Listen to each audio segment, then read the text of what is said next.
My name is Travis Ray Hammond, 17-year-old living in rural Oklahoma. I always thought the worst thing a man could do was betray his family, until I became the one hiding a body-sized secret, buried under red Oklahoma dirt. They think my brother died of heatstroke, but I know the truth, because I handed him the cup that killed him. What if the person you tried to save was the one you ended up destroying? This is the story of how one secret, buried deep in the Oklahoma dust, tore a family apart, and how I became the reason my brother never came home. Stick around, because by the end, you'll have to decide if I was a villain, or just a scared kid trying to stop a murder. Now, let's begin. There's something about Oklahoma heat that don't just dry your mouth, it dries your soul. That summer, the sun felt closer. Like it wasn't hangin' in the sky no more, just hovering over our fields, breathin' fire down on every patch of dying grass. The wind blew, sure, but it didn't bring relief. It brought dust. Dust in the windows, in the sheets, in our mouths. I'd wake up coughing, dry as bone, and stare at the ceiling fan like it owed me an apology. I was 17 that year, old enough to know better, but still stupid enough to think I could fix things. Our family farm sat about 20 minutes outside of Elk City.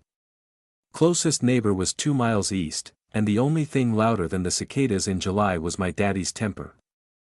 Hank Hammond was a man built of stone and stubborn, the kind of man who didn't believe in doctors, apologies, or second chances. Especially not for his sons. My brother Jesse, he was 3 years older and already sweating debt he wouldn't talk about. Always chewing his nails, looking over his shoulder. He'd sneak off after dinner and come back smelling like whiskey and desperation. I didn't know where he went at the time. I didn't ask.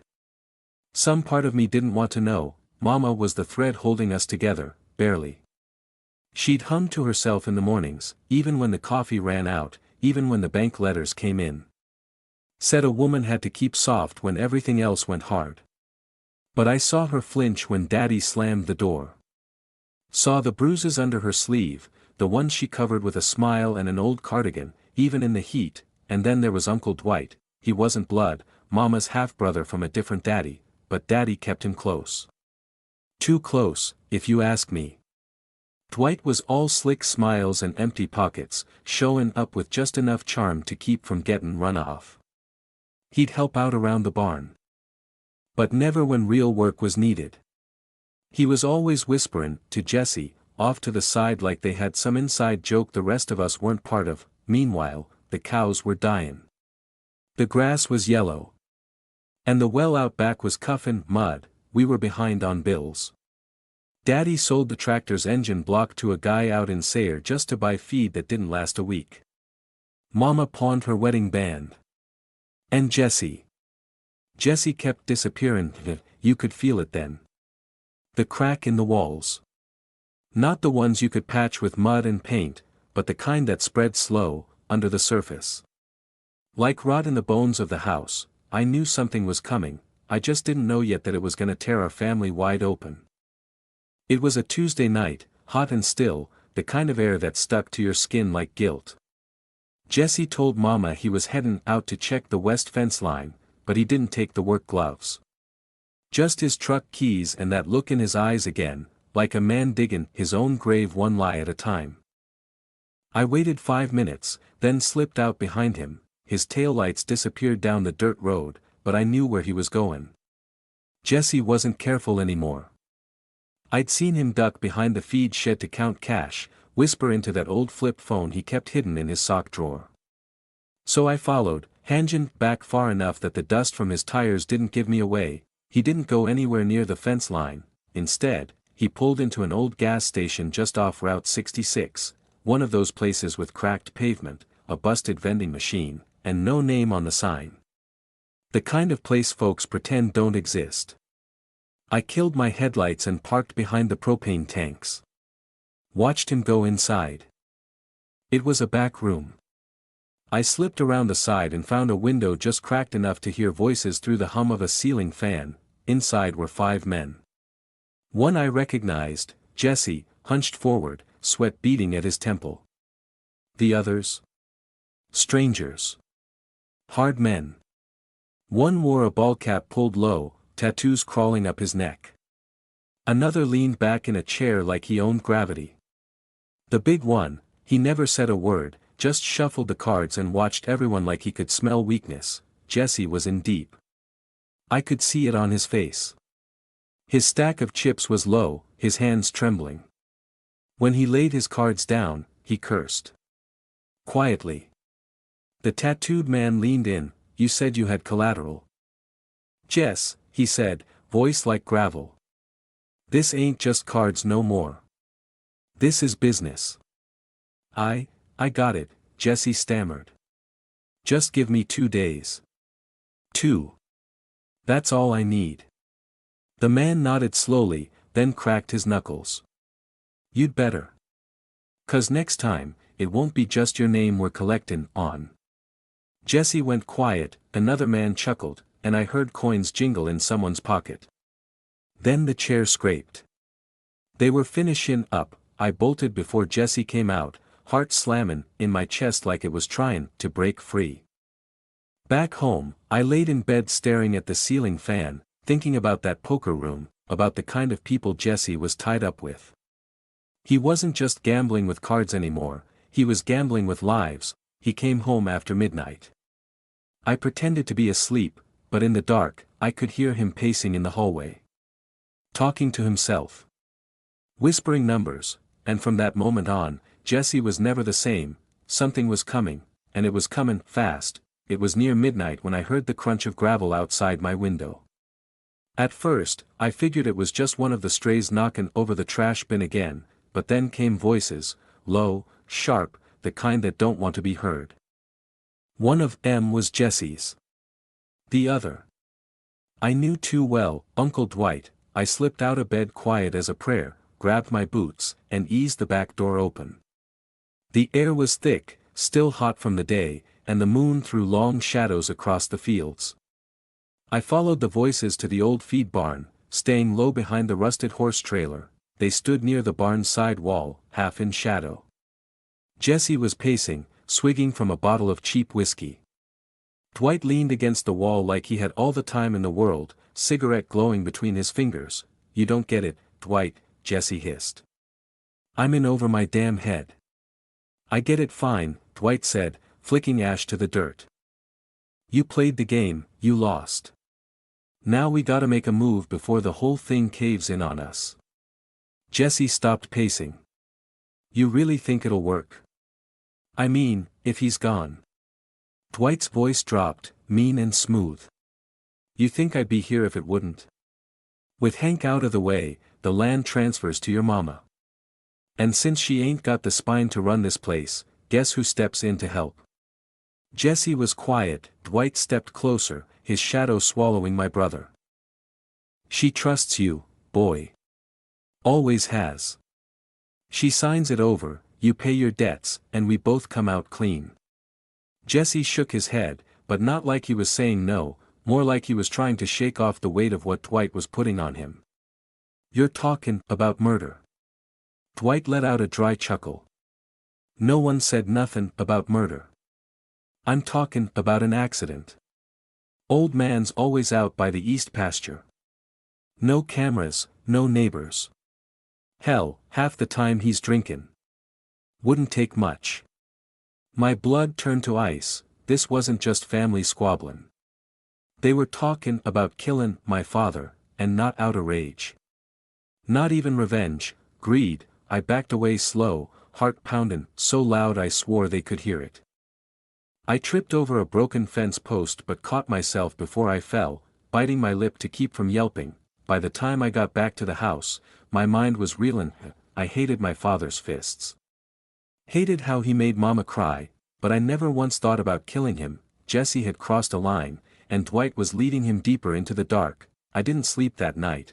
I just lay there, eyes wide open, listening for footsteps that might never come, or for one that someday might. The next morning felt colder, even with the heat rising off the ground like breath from a dying animal. Everything looked the same, cows chewing dry grass, the windmill creaking, but I knew better. I knew something rotten was growing underneath it all. Jesse didn't look at me during breakfast.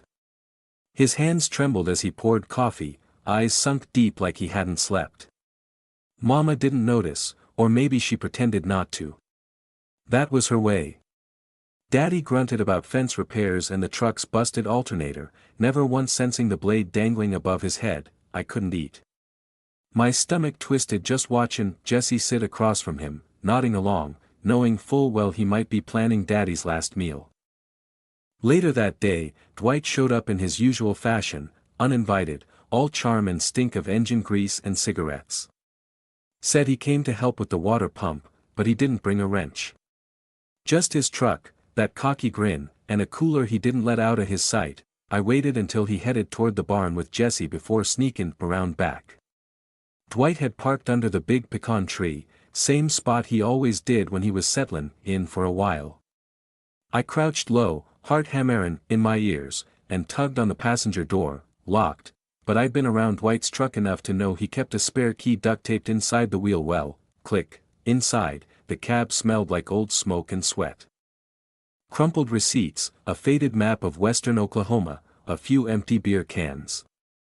I checked the glove box, nothing but expired insurance and a half-melted pack of gum. Then I tried the cooler. Inside, under a sandwich wrapped in wax paper, was a small dark bottle. No label. No markings. Just glass, cold and heavy in my hand. I knew what it was. Didn't need a skull and crossbones to tell me, this wasn't a bluff. They had a real plan, they were really going to do it. For a split second, I thought about taking it straight to Daddy. Laying it all out. The poker games. The whispers. The bottle. But then I saw his face in my mind, red, drunk, hand raised, and I remembered how Mama flinched whenever his boots hit the porch. I stood there a long while, thumb brushing the bottle's cap. Felt like I was holding someone's death in my hand. Maybe I was. In the end, I didn't tell anyone. I took the bottle, wrapped it in an old rag, and buried it behind the shed, deep, where nobody'd find it. If they came looking, they'd think someone else stole it. Maybe even each other. Maybe it'd buy time. From that moment on, I watched Jesse. Dwight. Even Daddy. Every word. Every move, waitin' for the next play, because now I wasn't just a bystander, I was part of the game. The days got hotter, the nights quieter. Even the cicadas went still like they were listening for something. Trouble, maybe. Hank, my father, started pacing the porch more, muttering to himself while watching the driveway like it might rise up and bite him. He'd always been a hard man, but now there was something else brewing in him. Paranoia. Like a man who smelled smoke but couldn't find the fire, he caught Jesse staring off into the fields one morning and snapped, "What the hell you looking at so hard? Boy. Ain't no answers out there." Jesse didn't even flinch. He just said, "You'll see," and walked off like the words didn't mean anything at all, but I knew they did. That night, I tried talking to him. Real talk. Just us two brothers. I found him out by the shed, leaning against the fence post with a lit cigarette and a gaze that stretched too far. "You all right?" I asked, easing up beside him. He shrugged. "Been worse." I leaned on the post next to him. "You know. Not all debts gotta be paid in blood. Sometimes you just take the loss and rebuild." He looked at me then, really looked, and for a second I saw Jesse. The one who used to pull me out of ditches and sneak me candy from Mama's jar. But then he blinked, and that softness vanished. "You don't understand," he muttered. "This ain't just about money, Trav. This is about getting free. About finally living life on my terms. Even if it costs you everything." He looked away. I wanted to scream at him. Tell him I knew what he and Dwight were planning. That I'd held the bottle meant for our father in my hands. That I'd buried it like a coffin. But my throat clamped shut.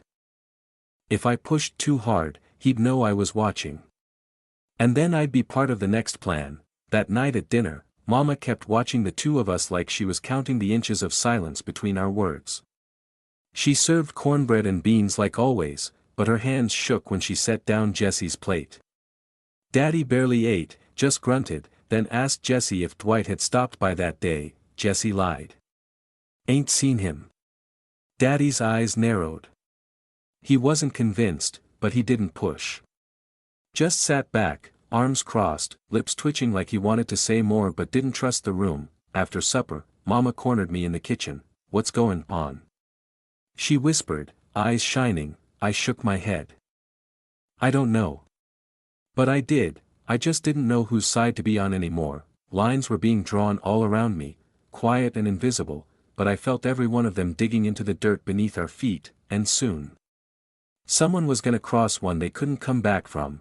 The morning it happened, the house felt off before the sun even rose. The walls held a strange kind of stillness, like they knew something the rest of US didn't. The air was heavy, hot already, even though the clock hadn't struck 6. Mama moved slow in the kitchen, her hands working on autopilot, frying bacon that no one seemed eager to eat. Jesse was already up when I came down. He stood by the stove, freshly shaved. Hair combed. Too neat. Too calm. His smile was thin, like it had been stapled on. And beside him, Hank's dented green thermos sat open on the counter, steam curling from the lid. I watched as Jesse dropped something in it. It was small, just a pinch from his palm. Could have been sugar. Could have been anything. But I knew better. He snapped the lid shut like he'd done it 100 times, then he turned and saw me. Mornin', he said, too chipper. Yeah, I answered, voice flat. He grabbed Hank's thermos and slid it next to the work gloves on the table, then poured himself a cup of black coffee from the pot. No cream. No sugar. Just bitter and hot, his usual. But he looked jittery. That kind of nervous that don't come from caffeine. Daddy came in next, boots thudding against the floor, rubbing his eyes. He grunted a greeting to no one in particular, then reached for the thermos. My chest squeezed, Jesse's eyes followed the movement, his hand twitching at his side. I couldn't let it happen, I stepped in quickly. Wait, Daddy, I said, grabbing the thermos before he could. I already filled it up for you this morning. Took it off the warmer. He blinked at me, surprised, but nodded. Huh. Well. 'Bout time someone did. I handed him the clean thermos I'd grabbed from under the sink, the one Jesse hadn't touched. Then I set Jesse's thermos right back where he'd left it, only now it was his. He didn't say anything. Just stared at me for a long beat. I didn't flinch. 10 minutes later, Jesse was out the door, thermos in hand, headed to fix the creek fence on the back acreage. He never came back. The sun climbed high. Afternoon rolled in, still and brutal. I pretended to be fixing the barn roof, eyes on the horizon, waiting for that old blue truck to come kicking up dust. It never did. By sundown, Mr. Ralston, our neighbor 2 miles east, drove up the road. Face pale as chalk. Said he found Jesse's truck nosed into the ditch just past the creek line. Door open. Engine dead. Jesse slumped over the wheel, still as stone. Coroner said heatstroke. Happens quick out here, he told Mama. Especially if you're dehydrated. But I knew better. Jesse had filled the wrong cup, and I'd handed it to him. They buried Jesse under a gray sky that didn't cry until the dirt hit the casket. It was the first rain in weeks. Not a gentle one either, but a hard, mean downpour that soaked the mourners and turned the cemetery grass to mud.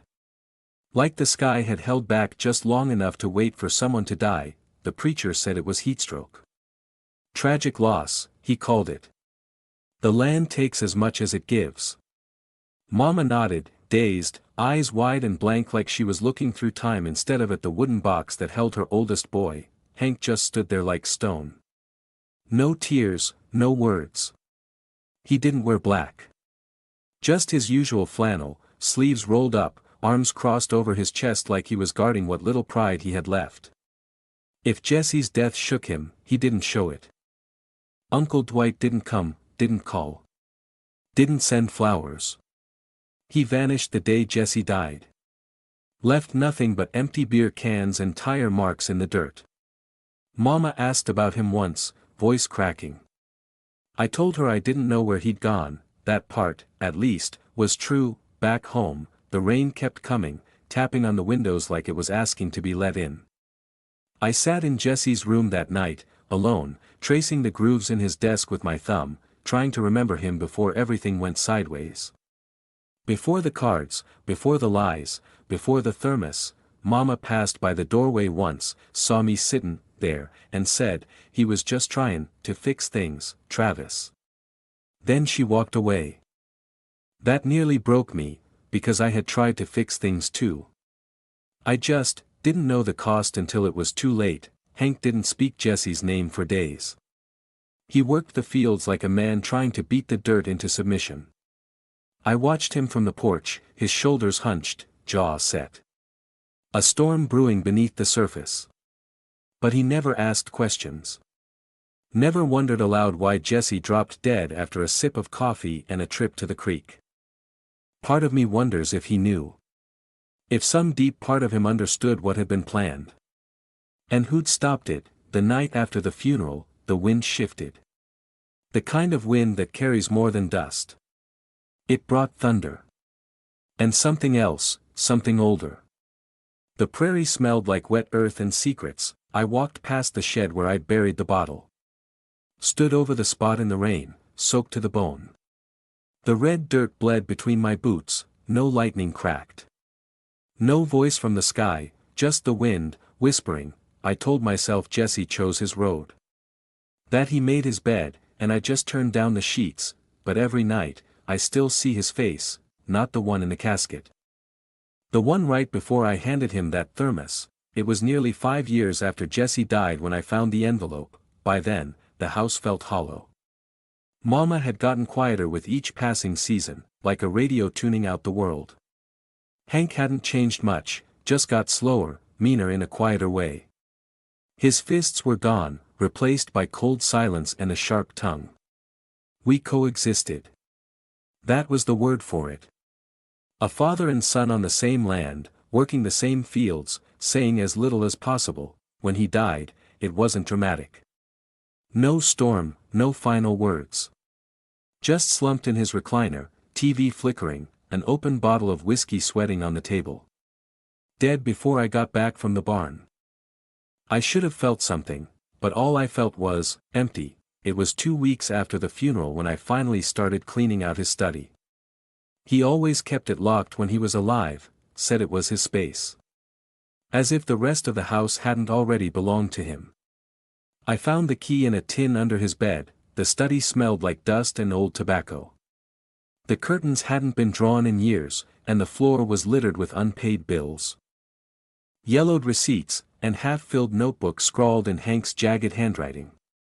Nothing unusual at first, but then I opened the bottom drawer of his desk. There it was, an old envelope, sealed but brittle with time, marked updated will, 2018. That was the year before Jesse died. Hands trembling, I slid the papers out and read them line by line. It hit me like a hammer to the chest. Hank had already removed Jesse and Dwight from the will. Said Jesse had become a liability and Dwight was not to be trusted. The land, the equipment, even the mineral rights, everything was listed under Mama's name, with instructions to hand it to me when the time came. I dropped the papers on the desk like they'd burned me. Jesse didn't know. He couldn't have, all that planning. All that poison. He died thinking he was fixing something, trying to wrestle control from a man who had already taken it away. He died for nothing, no, worse. He died for a lie, and I let it happen. I thought I'd saved our family. Thought I was choosing the lesser evil. But the truth settled into my bones like winter. I killed my brother because I didn't trust him enough to tell him I knew. I buried the will back where I found it, sealed the envelope again, and shut the drawer. Some secrets don't deserve to see daylight, some truths don't bring peace, they just rot you from the inside out. The land was mine now. The farm, the house, the ghosts, all of it, but it didn't feel like an inheritance, it felt like a sentence. After Hank died, the house got quieter, but not easier. I inherited the land, just like the will said. 57 acres of brittle Oklahoma earth, a half-collapsing barn, and a porch that creaked like it remembered every argument that ever passed through that door. Mama stayed. She didn't say much, just rocked in her chair with a blanket over her knees. Even on the warm days, she stared out across the fields like she was watching time stretch backward, waiting for something that never came. At night, I couldn't sleep, every creak of the house felt like footsteps. Every gust of wind tapping on the window made my heart pound. But it was the barn that haunted me most. I started seeing him there, Jesse, not a ghost in the way folks talk about spirits or flickering lights. No, this was different. More like a memory wearing skin. Just a silhouette leaning against the stall gate, arms crossed, like he used to when we were kids sneaking beers and talking about getting out. He never spoke. Just watched me. I'd stand in the doorway some nights, half drunk, whispering into the dark, telling him things I never said when he was alive. I didn't mean for it to be you, I'd say. I was just trying to stop you, to stop all of it. Sometimes I'd cry. Other times I'd laugh, like the whole thing was some twisted joke I hadn't gotten the punchline to yet, but Jesse never answered. He just stood there. Quiet. Unmoving. Mama asked me once, soft as a breeze, what happened between you and your brother, Travis? I couldn't answer. My mouth opened, but nothing came out. Just silence. She waited for a long while, then nodded like she understood anyway. But I knew she didn't. Not really. One evening, just before sundown, I walked back to the barn. Same as always. The clouds were low, stretched thin like pulled cotton. The wind was picking up, tugging at the door hinges. Jesse was there again. I stepped inside and stood in front of him. I buried the bottle out back. I whispered. You were never supposed to drink it. It wasn't meant for you. My voice cracked. But I switched it. I switched it, Jesse. The wind howled through the slats in the wall like it was answering me. I closed my eyes and let it carry the confession out across the prairie. It wasn't forgiveness I wanted. It wasn't even peace. I just wanted him to know. When I opened my eyes, the barn was empty. No silhouette. No shadow, just dust swirling in the fading light. The land still breathes. The crops still grow. Mama still rocks. But I know what's buried here, beneath the soil, beneath the lies. And every time the wind blows through the barn rafters, I hear my brother's silence. If this story kept you on the edge of your seat, don't forget to hit that like button and subscribe for more dark, emotional tales just like this one. Drop a comment below. Would you have made the same choice Travis did? Or would you have let the truth destroy the whole family? Every share helps us keep these stories alive. Until next time, stay curious. And be careful what secrets you keep.